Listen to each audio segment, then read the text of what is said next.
Well, it's a sloppy modeler back with you here, just to give you an idea of my USS Defiant. And essentially this is the Polar Lights 1/1000 scale Defiant. And what you're looking at is my interpretation of that hull color. I know it's supposed to be a lot more gray than this green looking, but that's actually deep sea gray, which is where you get the green. And I had a lot of fun with all of the taping and masking, and that's essentially what this was a practice or exercise in doing, was masking off these different areas, specifically along the engines here. Had a significant masking challenge to do all of that, and then to mask this piece here that goes into there, and to mask some of the other items in order to do this little tiny scale model.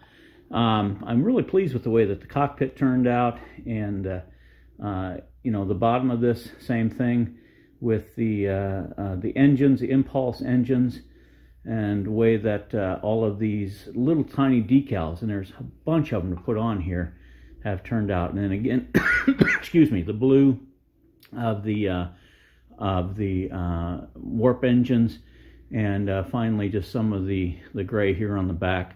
So again, this is the Polar Lights 1/1000 USS Defiant static model, painted and masked, and then added the decals over the mask. And I will say this, I painted and masked all of these and then put the colored decals over the top of it, and that really gave me a nice finish. I'm actually kind of thrilled with the way that those turned out, especially like in there and in there, where all the decals fall into that spot, but I already pre-painted a lot of that. So I think it just added a lot of depth, and you know, making it less like a toy and definitely more like an actual model out there. So that is the NX 74205, and it's our USS Defiant from Deep Space Nine.